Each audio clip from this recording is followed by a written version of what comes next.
গঙ্গাসাগর, যেখানে গঙ্গা সাগরের সাথে মিলিত হয়। প্রতি বছর মকর সংক্রান্তির সময় গঙ্গাসাগর মেলা শুরু হয় এবং দেশ বিদেশ থেকে হাজার হাজার দর্শনার্থী আসেন পুণ্য লাভ করতে এই গঙ্গাসাগরে। তাই আজকে আমি চললাম আপনাদেরকে সাথে নিয়ে গঙ্গাসাগরে কপিল মুনির আশ্রম দেখার উদ্দেশ্যে। লোকাল ট্রেনে আমি কিভাবে গঙ্গাসাগর যাব, আমার খরচ, সেখানে গিয়ে থাকার জায়গা, সব কিছু আপনাদের সাথে শেয়ার করব এই ভিডিওর মাধ্যমে। কথায় আছে সব তীর্থ বারবার, গঙ্গাসাগর একবার।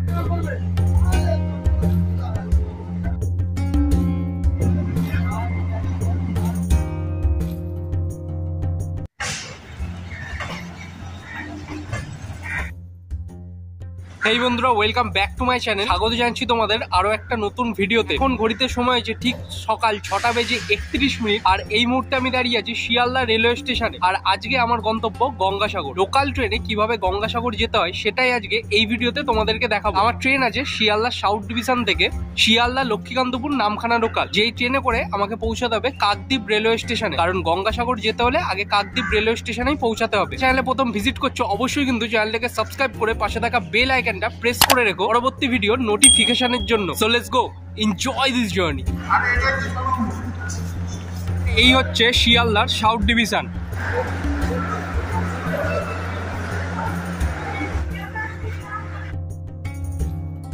তোমাদের সাথে কিছু ইনফরমেশন শেয়ার করছি এইবার। যারা শিয়ালদা স্টেশনে প্রথমবার আসবে, ক্যানিং, বজবজ, ডায়মন্ড হারবার, এই স্টেশনগুলো যেতে হলে তোমাদের কিন্তু শিয়ালদা স্টেশনে এই সাউথ ডিভিশনেই আসতে হবে। আর আমার পেছনে যে ট্রেনটা দেখতে পাচ্ছ, এটাই হচ্ছে আজকে আমাদের শিয়ালদা লক্ষ্মীকান্তপুর নামখানা লোকাল। তাই এই ট্রেনে ছাড়ার কথা হচ্ছে সকাল 7:14। শিয়ালদা স্টেশনে এরকম কিন্তু বাদাম বিক্রি হয়, খাবার দাবারের প্রবলেম হবে না। অনেক তোমার পরোটার দোকান আছে সামনে, আমি এখান দিয়ে বাদাম নিয়ে নিয়েছি। তাই সকালবেলায় বাদামই ঠিক আছে, তা মোটামুটি বেশ ভালো। ঘড়িতে এখন সময় যে ঠিক সকাল 7:14। আর আমাদের শিয়ালদা স্টেশনে 18 নম্বর প্ল্যাটফর্ম থেকে আমাদের কিন্তু নামখানা লোকাল ছেড়ে দিয়েছে। সপ্তাহের অন্যান্য দিনের মতনই শিয়ালদা থেকে ট্রেন ছাড়ার পর নামখানা লোকালে ভিড় ছিল কিন্তু বেশ সাংঘাতিক।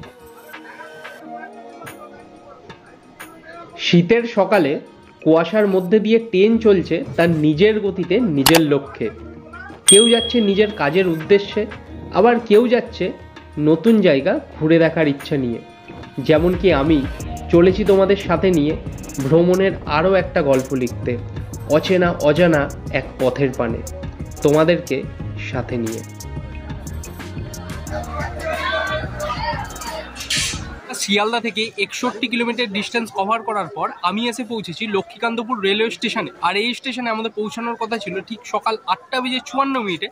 আর আমাদের ট্রেন এখানে এসে পৌঁছেছে ঠিক 8:55। লক্ষ্মীকান্তপুর স্টেশনে প্রায় 20 মিনিটের হল্ট আছে ট্রেনের, তারপরে এখান থেকে ট্রেন ছাড়বে। আর তোমরা যারা গঙ্গাসাগরের দিকে যাবে কিংবা এদিক থেকে যারা বকখালি যাবে, নামখানা স্টেশন যেতে হয়, তা লক্ষ্মীকান্তপুর স্টেশন থেকে তোমরা কিন্তু টিফিন করতে পারো। এখানে অনেক খাবারের দোকান আছে, এছাড়াও এখানে চায়ের প্রচুর দোকান আছে। এই লোকালের কথা বলি, এইদিকে কিন্তু ভিড় প্রচন্ড হয়। খাবার দাবার যেমনি ট্রেনে প্রচুর ওঠে, ভিড় কিন্তু মারাত্মক হয়। একটা চা দিন, একটা চা। এই হচ্ছে লক্ষ্মীকান্তপুর স্টেশনে চা। চায়ের দাম নিচে 6 টাকা।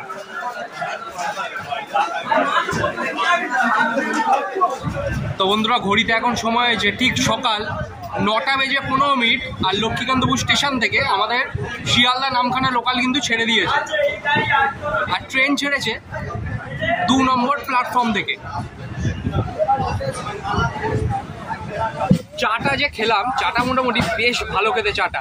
তোমরা লক্ষ্মীকান্তপুর স্টেশনে যারা ভিজিট করবে তারা কিন্তু এখানে অনেক চায়ের দোকান আছে, চা ট্রাই করতেই পারো।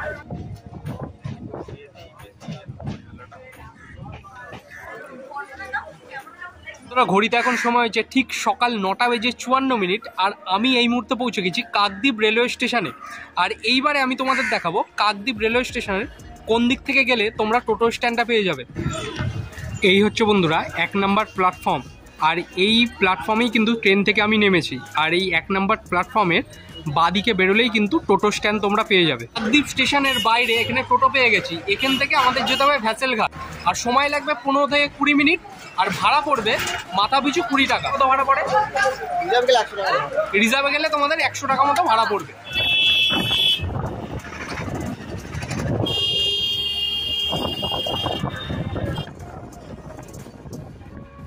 মুহূর্তে আমি এখন পৌঁছে গেছি একদম ভেসেল ঘাটের 4 নম্বর গেটের সামনে। আর এইখান থেকে আমি তোমাদের দেখে দিচ্ছি কোন দিক দিয়ে আমি এন্ট্রি করব। আর এইখানে কিন্তু অনেক খাবার দাবারের দোকান আছে, তোমরা চাইলে এখান থেকেও কিন্তু টিফিন করতে পারবে। ওয়েলকাম টু গঙ্গাসাগর লেখা আছে। আর এইখানে হচ্ছে টোটো স্ট্যান্ড, এইখানে তোমাদের নামিয়ে দেবে। আর এইরকম কিন্তু অনেক খাবার দাবারের দোকান আছে, চাইলে তোমরা এখান থেকে টিফিন করতে পারবে। আর এই সোজা রাস্তা ধরে আমাদের চলে যেতে হবে ভেসেল ঘাটের দিকে। এই মুহূর্তে আমি পৌঁছে গেছি একদম ভেসেল ঘাটের সামনে। আর টিকিট কেটে নিয়েছি। টিকিট মূল্য হচ্ছে তোমার 9 টাকা। আর সময় লাগবে প্রায় 40 থেকে 45 মিনিট লাগবে আমাদের কচুবেড়িয়া ঘাট যেতে। মানে ওই পারটা হচ্ছে কচুবেড়িয়া ঘাট। আর এইখানে এত ভিড় এখনই, মকর সংক্রান্তির সময় গঙ্গাসাগর মেলা হয় আর তখন তো প্রচুর ভিড় থাকে, কিন্তু এই মুহূর্তে এখন কত ভিড় দেখবে তোমাদের দেখাচ্ছি, দেখো। এই হচ্ছে ভেসেল ঘাট আর ভিড়টা দেখো জাস্ট। এখানে ভেসেল চলাচলের টাইমিং হচ্ছে তোমার সকাল 6টা থেকে রাত 9:30 পর্যন্ত। ভিড়টা দেখো শুধু। এখনো গঙ্গাসাগরের মেলা এখনো শুরু হয়নি, তাই এখনই ভিড় দেখো। সকাল 10:59। আর ভেসেল ঘাট থেকে আমাদের কিন্তু ভেসেল ছেড়ে দিয়েছে কচুবেড়িয়া ঘাটের উদ্দেশ্যে। আর আমি এইখান থেকে তোমাদের গঙ্গাসাগরটা পুরোপুরি দেখাচ্ছি। দেখো কি বিশাল, এইখান থেকে বিশাল দেখো। আর আমরা যাব কিন্তু ওই পারটা, ওইখানে এখান থেকে তোমরা দেখতে পাবে না, কারণ ওই পাশটা পুরোপুরি এখনো পর্যন্ত কুয়াশা। কি বিশাল এইখানে গঙ্গাসাগর।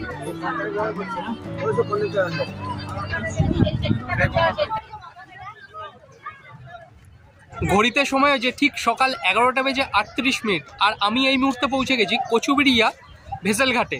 আর এইখান থেকে বাস, টোটো সব কিছুর কিন্তু সার্ভিস তোমরা পেয়ে যাবে কপিল মুনির আশ্রম যাওয়ার জন্য। ভেসেল ঘাট থেকে বেরিয়ে এরকম কিন্তু অনেক দোকানপাট এখানে দেখতে হবে তোমরা।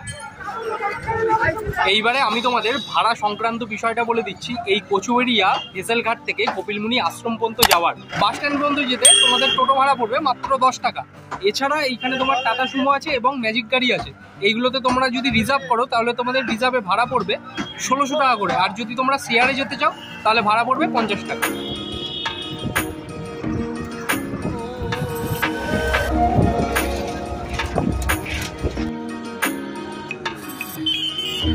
সময় দুপুর 12:57। আর এই মুহূর্তে আমি পৌঁছে গেছি গঙ্গাসাগর বাস স্ট্যান্ডে। কচুবেড়িয়া বাস স্ট্যান্ড থেকে এই গঙ্গাসাগর বাস স্ট্যান্ড পর্যন্ত আসতে আমার সময় লেগেছে প্রায় 1 ঘন্টা। ভাড়া পড়েছে পার পার্সন 40 টাকা করে। সামনে এখানকার গঙ্গাসাগর বাস স্ট্যান্ড, এখান থেকে এগিয়ে আসার পরই এইখানে তোমরা দেখতে পারবে স্বর্গ আশ্রম। স্বর্গ আশ্রমের অপোজিট সাইডে এখানে কিন্তু তোমরা বোর্ড দেখতে পাবে কপিল মুনি টেম্পল। এই যাওয়ার রাস্তা, এই রাস্তাটা সোজা চলে যাচ্ছে কপিল মুনি আশ্রমের দিকে। এই মুহূর্তে বন্ধুরা আমি পৌঁছে গেছি একদম কপিল মুনি আশ্রমের একদম সামনে। হচ্ছে আমার সামনে কপিল মুনির আশ্রম, গঙ্গাসাগর মেলার প্রধান আকর্ষণ। আর এই আশ্রমের পাশেই কিন্তু অনেক দোকানপাট তোমরা দেখতে পাবে। এটা এখন গঙ্গাসাগর মেলা শুরু হবে, এখানে দোকানপাটের সংখ্যাও কিন্তু আরও বেশি বাড়বে। আর এই সোজা রাস্তা কিন্তু চলে যাচ্ছে একদম গঙ্গাসাগর সি বিচের দিকে। সাগরে পৌঁছতে গেলে গঙ্গাসাগর কপিল মুনির আশ্রমও দেখলে। এইবার তোমরা যারা এইখানে পুজো দিতে চাও, পুজোর ডালা সামগ্রী এইখানে কিন্তু কিনতে পাওয়া যায়। আমি তোমাদের জায়গাটা দেখাচ্ছি, দেখো। সামনেই কপিল মুনি আশ্রম, আর কপিল মুনি আশ্রমের এই ডান হাতেই পড়বে এই ডালা সামগ্রী এই জায়গা। এখানে দেখো সমস্ত দোকানপাট আছে পুজোর ডালা সামগ্রী কেনার জন্য। ভাই ডালা কত? 50 টাকা আছে, 100 টাকা আছে, 200 টাকা আছে। 50 থেকে 200 পর্যন্ত কিন্তু ডালা আছে।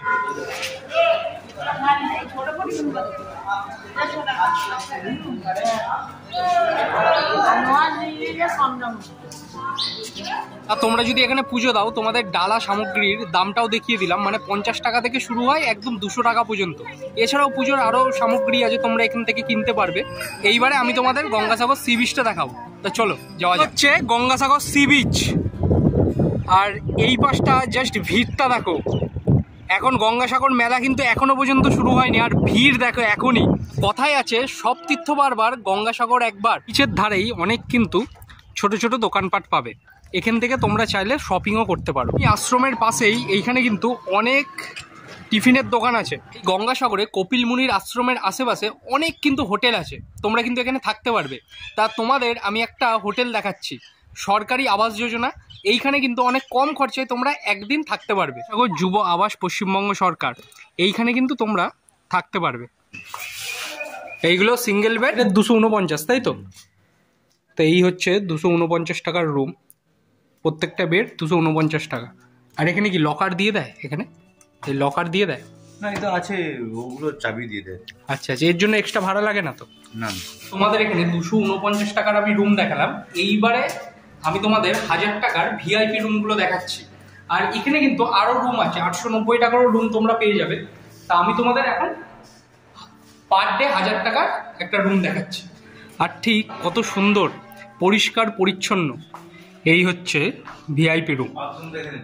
হ্যাঁ, এখানে হচ্ছে দুটো বেড আছে তোমার, এখানে একটা ওয়ার্ড্রপ, মিরর, ওখানেও একটা চেয়ার। আর এই হচ্ছে তোমার ওয়াশরুম, বেসিন, মিরর, বাথরুম সব বানানো রুমে বাথরুম। এইখানেই ব্যালকনিটা পেয়ে যাবে। আর এই ব্যালকনি থেকেই তোমরা কিন্তু ওই দূরে কপিলমুনি আশ্রমের চূড়াটা এখান থেকে দেখতে পাবে। 890 টাকার রুম। সেম এখানে তোমার ডবল বেডের একটা ডবল বেড আছে এইখানে। আর এইখানে হচ্ছে তোমার বাথরুম।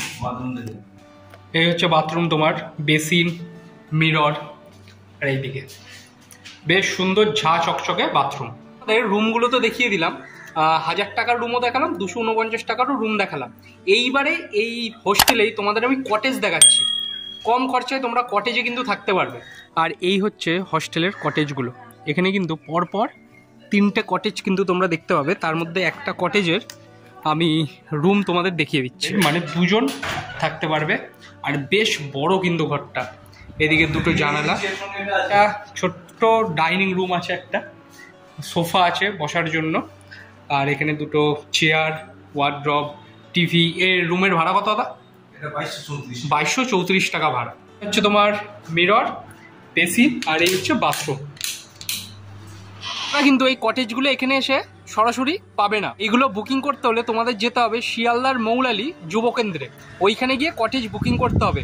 তাই এখানকার কোনো ফোন নাম্বার আমি মেনশন করলাম না, কিন্তু বাদবাকি যে রুমগুলো দেখালাম আমি তোমাদের 1000 টাকা, 890 টাকা, ওইগুলো কিন্তু তোমরা এখানে এসে অ্যাভেলেবেল পাবে যদি ফাঁকা থাকে। বন্ধুরা, এই ছিল গঙ্গাসাগর ভ্রমণের ভিডিও। লোকাল ট্রেনে আমি কিভাবে গঙ্গাসাগরে এলাম, গঙ্গাসাগরে তোমরা যারা প্রথমবার আসবে তোমরা থাকবে কোথায়, সবকিছু কিন্তু তোমাদেরকে এই ভিডিওতে দেখানোর চেষ্টা করলাম। যদি ভিডিওটা তোমাদের ভালো লেগে থাকে অবশ্যই তোমাদের ভালোবাসাটা দেখিও, লাইক, শেয়ার এন্ড সাবস্ক্রাইবটা করে। দেখা হচ্ছে খুব তাড়াতাড়ি আরো একটা নতুন কোনো ভিডিওর সাথে। সবাই ভালো থেকো, সুস্থ থেকো, আর এভাবেই আমার সাথে বিভিন্ন জায়গায় জার্নি করতে থাকো। Support me guys, take care and আজকের জন্য টাটা ফ্রম গঙ্গাসাগর।